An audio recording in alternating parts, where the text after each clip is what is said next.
늘스타TV를 구독해주시는 구독자 여러분 안녕하십니까, 김하늘입니다. 어제 밤새 꽤 많은 지인들로부터 연락을 받게 되었습니다. 꼭 항공기 추락사고라든지 이런 비행기와 관련한 안전사고가 나면 제 주변들은 승무원 출신이었던 저에게 많은 연락을 해주시더라고요.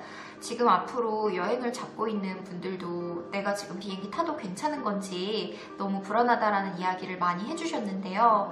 네, 어제 굉장히 전 세계적으로 아팠던 기사가 하나 있었죠. 아프리카 에티오피아에서 케냐 나이로비로 가는 비행기가 안타깝게도 추락사고를 맞이해서 승무원 8명을 포함한 150여 명의 최악의 사상자를 발생하게 되었습니다. 그래서 많은 분들이 그 사건으로 인해 마음을 다치셨고, 그리고 가장 그 무엇보다도 힘든 분들은 아마 사건의 당사자분들과 관계되어 있는 유가족 분들이시겠죠. 지구 멀리 떨어져 있는 아프리카의 소식이라고 할지라도 너무나 끔찍하고 가슴 아팠던 사건이라는 생각이 들어 진심으로 영상을 시작하기 전 애도를 표합니다. 삼가 고인의 명복을 빌겠습니다. 그리고 그 사건과 관련한 사고기, 그리고 여러분들이 궁금해하는 의혹에 대해서 제가 그냥 멋 모르고 속 모르게 이야기하는 것보다는 보도자료, 기사를 함께 읽어보면서 그 내용이 어떤 것을 의미하는지 정확하게 말씀드리려고 하니까 오늘도 채널 끝까지 고정 부탁드리겠습니다. 어제 일어났던 3월 10일자 에티오피아 항공 상공 2편 추락사고에 대해서 조금 브리핑해드리려고 하는데요. 아까 말씀드린 것처럼 아프리카 에티오피아의 아디스아바바 볼레 국제공항에서 이륙해서 케냐 나이로비 조모 케나타 국제공항으로 가던 항공기 에티오피아 항공 302편이 이륙하자마자 6분 정도 만에 추락을 했었던 그 사건에 대해서 말씀드리려고 합니다.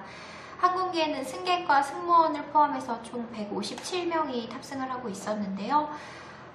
현지 시간으로 8시 38분에 이륙했었던 항공기가 추락하면서 추락했던 현장은 그 공항에서 50km밖에 불과 떨어지지 않은 지점이었고, 이게 굉장히 땅으로 바로 박았던 그런 사건이어서 생존자는 아무도 없었습니다. 그래서 역사상 에티오피아에서도 이만큼의 사상자를 낳았던 그런 사건은 없었다고 합니다. 케냐인만 32명, 캐나다인 분들이 18명, 중국인이 8명, 네덜란드에서 5명, 이집트 6명 등 한국인의 사상자는 없었지만 이렇게 전 세계적으로 탑승객들이 탑승을 하고 계셨고, 그리고 대부분 한 분도 살아남지 못하고 다 돌아가셨다고 합니다. 이걸 보고 항공기 사고에 대해서 불안감이 증폭된 분들이 많을 텐데요. 기사를 하나하나 읽어보시면서 제가 설명드릴 거고요. 그리고 유언비어에 괜한 항공여행을 주춤하거나 괜히 더 무서워하시는 분들이 없길 바라며 이 영상을 제작해 보려고 합니다. 우선 지금 가장 문제가 되는 이 화제와 뉴스는 그게 과연 누구의 과실인지에 대한 내용인 것 같습니다. 운항이 미숙했던 기장의 잘못인지, 아니면 그 기종 자체를 제대로 관리하지 못했던 관리소홀 했던 항공사의 안전성 문제인지, 아니면 그 항공기 자체 기종에 대한 결함인지는 정확하게 밝혀진 것은 없어서 그 부분을 말씀드리기는 어렵지만, 오늘 제가 읽어드리는 기사와 그 해석을 가지고 여러분들이 한번 판단해 보셨으면 합니다. 지금 네이버에 가장 메인으로 떠 있어서 제가 한번 봤는데요. 제목은 에티오피아 여객기 추락 보잉 737 맥스 도입항공사는 이라는 제목으로 났던 뉴스 기사입니다.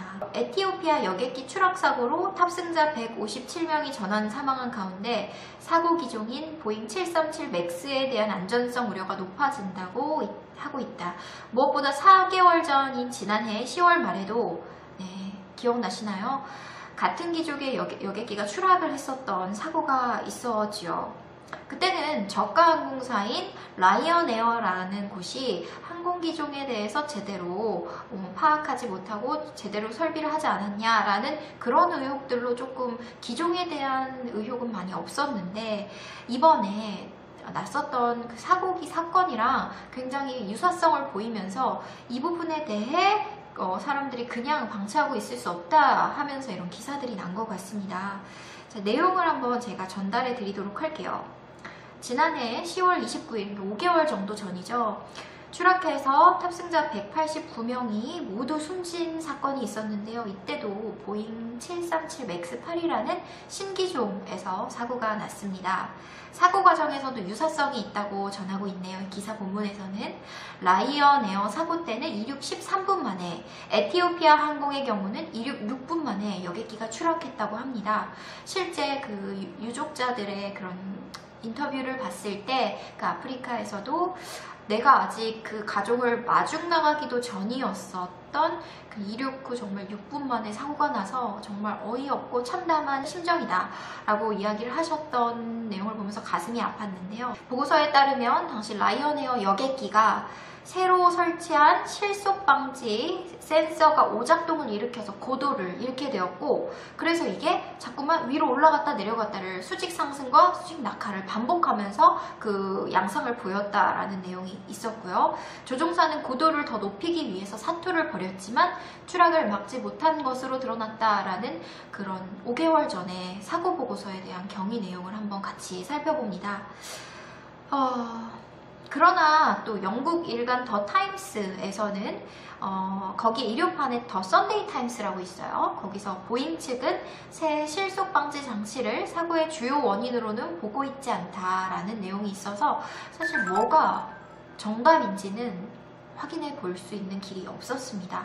하지만 또 첨언을 하자면 미국 교통당국에서 근무했었던 메리 샤이브님께서 CNN 외신에서 새 기종이 두 차례 5개월 간격으로 추락을 했고, 이것은 그냥 일어나는 일이 아니기에 항공업계에 경보가 울리는 것이다 라고 하면서 우려하지는 않기에는 유사성이 매우 크다라고 볼 수밖에 없다라고 말씀을 해주셨다고 합니다.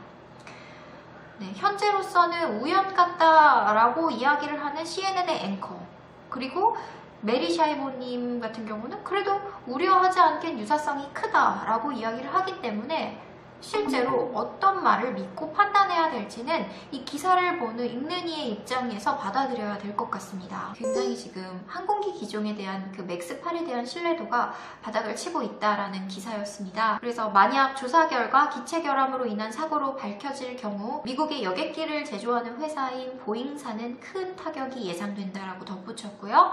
미국 외신인 CNN에 따르면 현재 보잉 737 맥스 8은 전 세계 항공사에 이미 350대가 배치가 된 상황이고 4,661기가 주문이 된 상태라고 해서 그 심각성을 더하고 있습니다.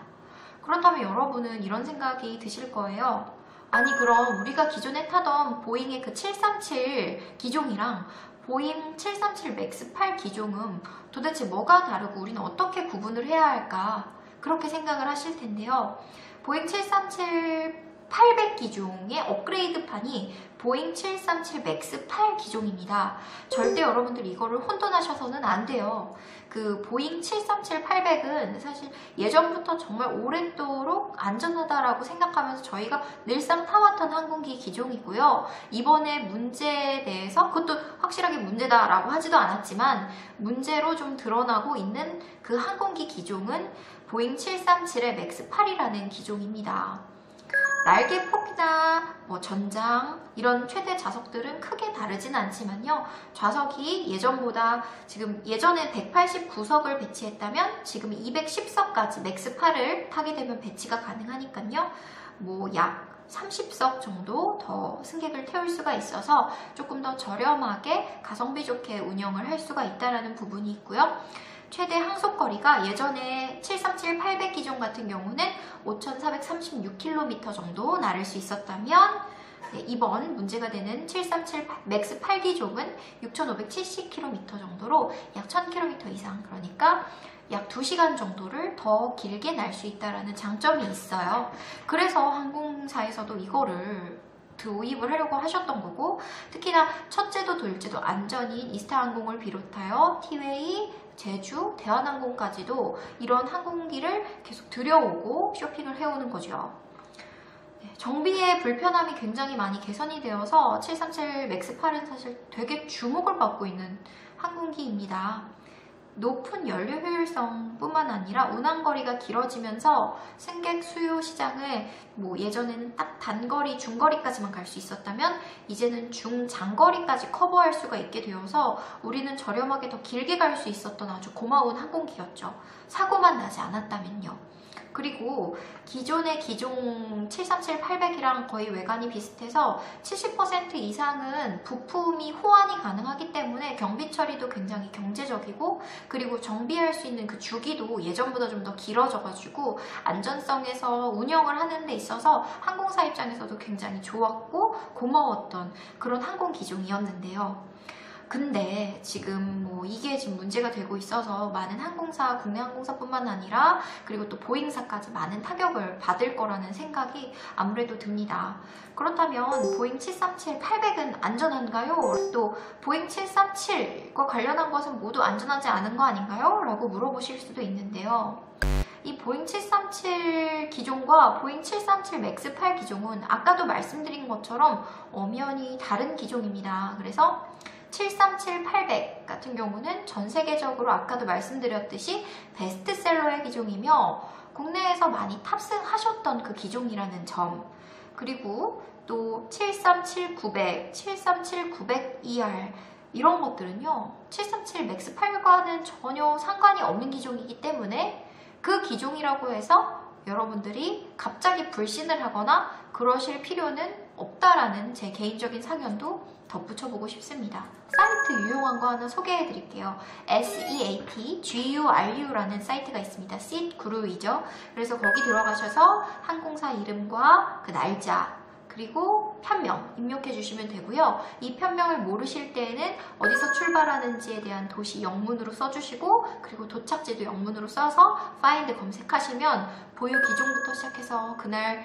운영이 되는 와이파이 서비스나 식음료 서비스 이런 것들도 뭐가 되는지 이 기종에 따라서 표시가 되고요. 기종에 대한 맵을 눌러보시면 좌석 배치는 어떻게 되는지, 그 기종의 탈출구는 어디인지 미리미리 확인하고 탑승하실 수 있으니까요. 이제 항공여행을 앞두고 계신 분들, 특히나 보잉 737 맥스 8에 대해서 조금 우려를 하시는 분들은 내 기종이 무엇인지 여기서 한번 확인을 해보시는 것도 방법이 될 수 있습니다. 오늘 그래서 여러분들이 궁금하셨을 법한 부분들에 대해 정확하게 설명을 드렸습니다만, 많은 분들이 항공기종 여행이 이제는 너무 힘들어지고 이런 난기류를 만났을 때 내가 마치 죽는 것이 아니냐, 이런 안전 과민에 대한 의식이 조금 더 있는 것 같기도 합니다. 하지만 우리는 항상 알아야 될 부분이 하나의 사건을 보고 전체를 판단해서는 안 된다라는 부분과 사건이 전체적으로 어디서 문제가 생긴 건지에 대한 보고서는 전체적인 조사가 다 이루어져서 결과가 발표되기 전까지는 정확하게 알 수 없다라는 부분까지 말씀을 드리고 싶고요.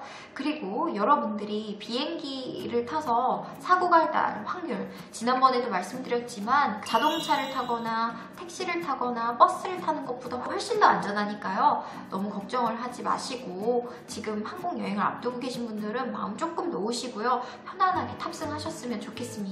아시겠죠?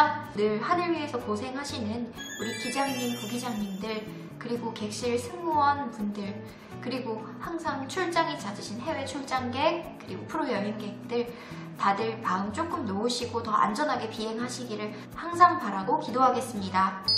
다음에 또 좋은 컨텐츠를 가지고 올게요. 안녕히 계세요.